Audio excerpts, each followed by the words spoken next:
Oh, it's Saturday again. Okay, how long has it been since the last video, actually?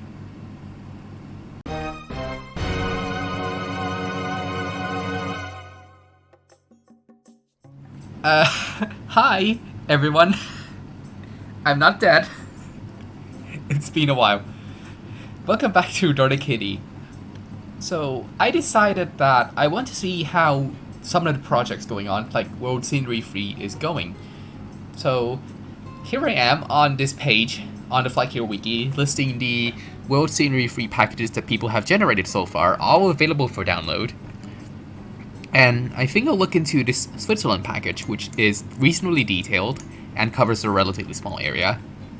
So once we come coming to Switzerland, what better place to start than at Zurich? And if you crawl down the lake over here, there's this aerodrome that looks like a nice visual flight. So we're going to take off heading south from Zurich onto this lake and then visually over to this Wangen-Lachen LSPV. And in fact, this is an actual recreational general aviation airport that even has a website with pilot information, fuel information. I think there's probably landing fees here if I haven't looked. And looking at the procedures here, we will be coming from Haugen. However, they want us to arrive from the south within range of a lot of mountains and power lines. So I guess we are going to try out this procedure and see how it goes. We want to arrive at the south sector at a minimum of 3,500 feet. I guess I'll come here at 4,000. The aerodrome is at about 1,500, and pattern altitude is 2,500. So we might be going over one at one time because I highly doubt I will be able to descend all the way down to that much within a single pattern. So we're going to try to fly that, and if we can't, we just do a couple of patterns and see how it goes. Welcome back to our trusty 172p. Some things just never change. So we're heading at about 150 right now. We're on runway 16, and we should be heading south on the first thing in order to reach the lake. It should be between the two mountains, somewhere about here, I suppose. So let's get started.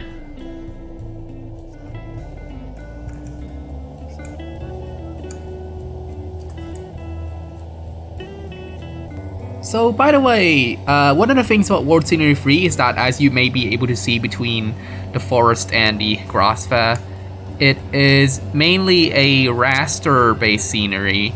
So, the thing that determines whether a patch of the land is a city, a piece of grass, or something else is essentially a picture instead of a bunch of shapes or a vector. So these have different qualities. I mean, for raster, it's easier, which is what we're using here. It's a bit easier to make things more detailed. However, you just cannot get rid of jagged edges this way. There will always be edges that you kind of need to smooth over. Whereas with vector, each detail takes up more and more space.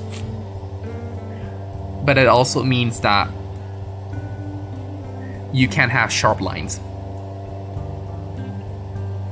So that's one of the differences between World Scenery 2 and Free. For Free, what we call the land class is a raster. You can see over here.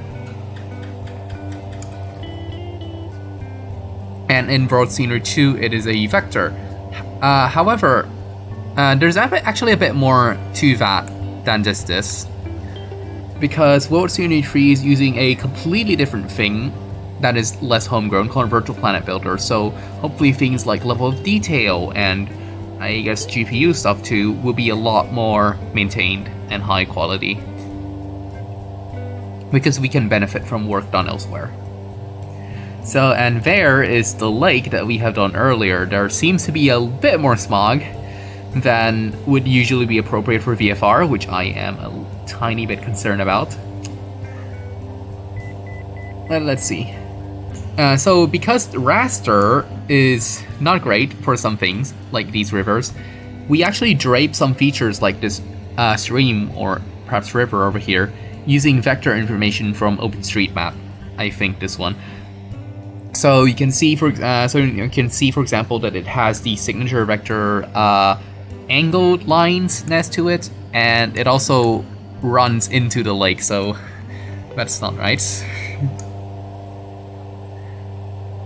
But yeah, that is the main difference. However, it is now usable, and this one does include a ton of OSM2CD stuff, which is why there are so many buildings. There might actually be more optimizations coming soon with regard to objects.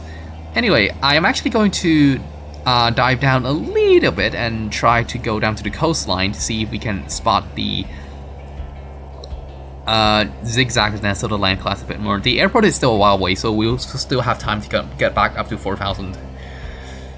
So worst case scenario, we will just do a straight in descent, which is what I had practiced actually.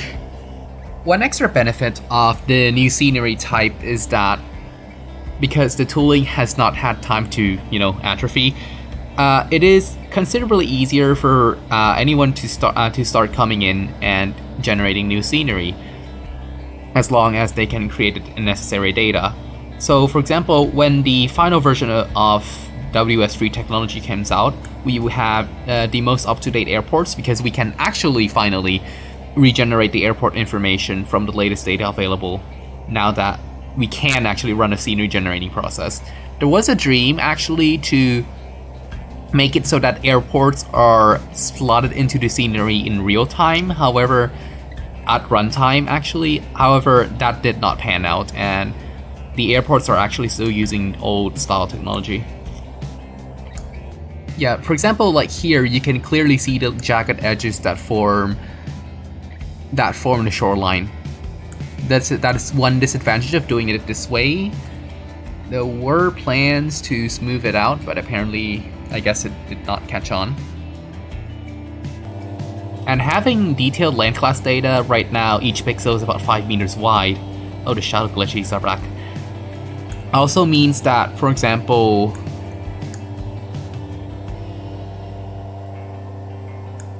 you can see all this variation between village and mountain, which makes mountainside views like this a lot more realistic.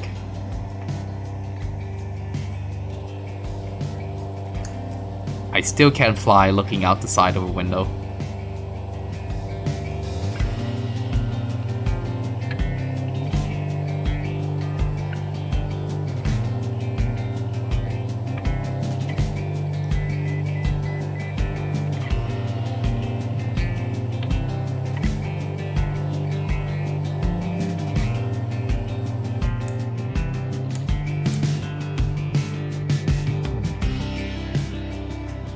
Just look at this, for instance.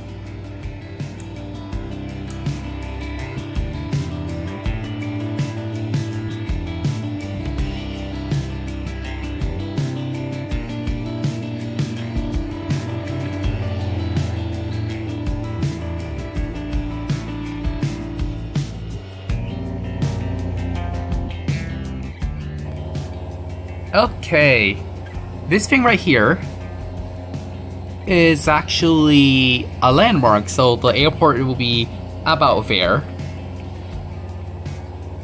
So now I'll be curving in through the mountains and coming in at about 4,000 feet if the fog does not stop me. So again, the airport is should be on this strip of land right here. I actually can't see it at the moment. Hopefully it will make itself apparent soon. Yeah, so you see right there? That's the airfield. Right at the edge there. Frame rates.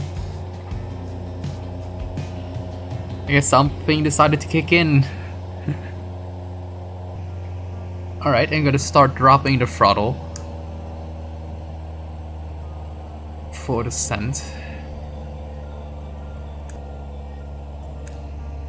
And now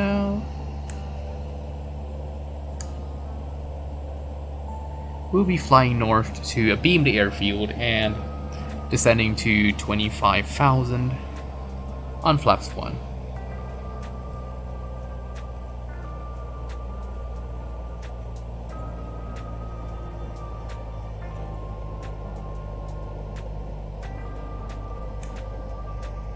There's the airfield, there's the airfield.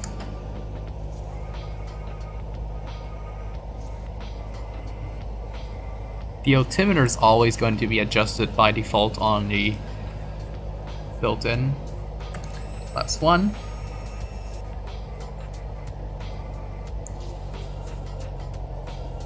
And we're reaching 3,000.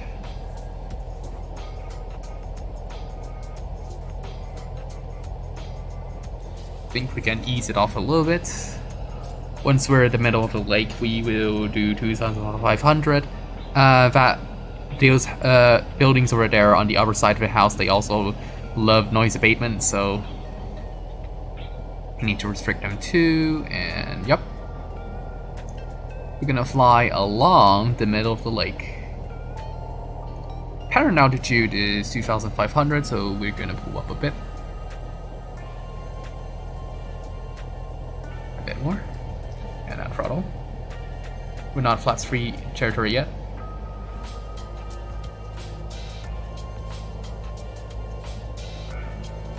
And you can see those land class jags right there, because the coastline is actually at a different resolution than the land class.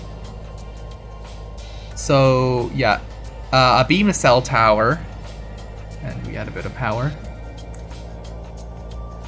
A beam non-existent in FlightGear cell tower, we turn.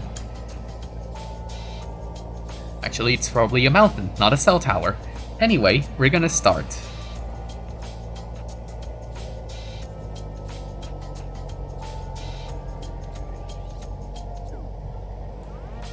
We're allowed to use the entire width of the lake for this. Add a bit of power.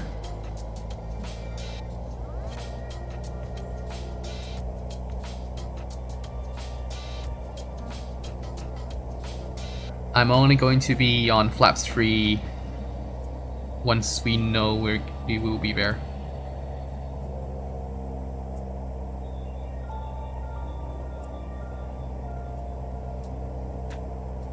Okay, ease it off.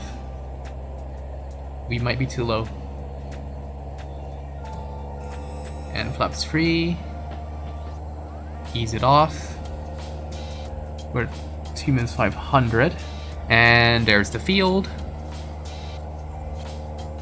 Let's align ourselves.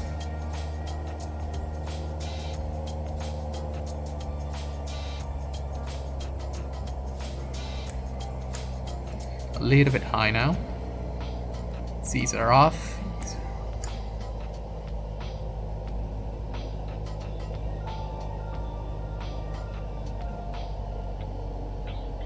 Speed's so high. We may be in a crosswind. We may be in a slight crosswind. A decent crosswind.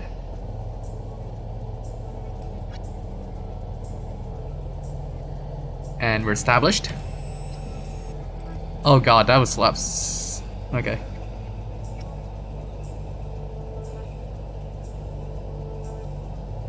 We can afford to lose a bit more altitude. We may be in a crosswind. More.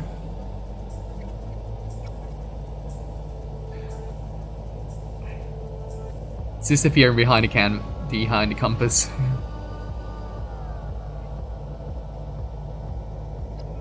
Oh, overcorrected for a non-existent crosswind there.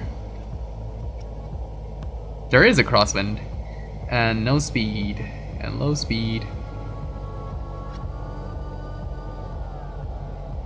Okay, I would have done a misapproach here if I'm not in a thermal slide sim. But we will see. Short field.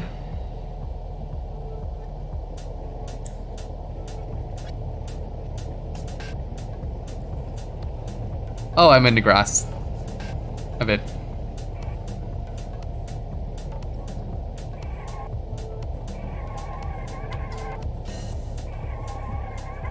I might have forgotten the Ido Trado too. Anyway, that's it. We arrived.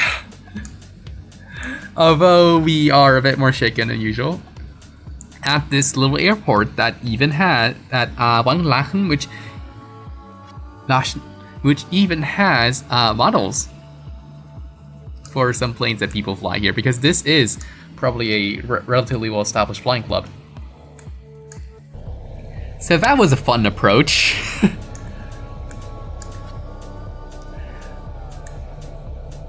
But I'm happy that I managed to do it.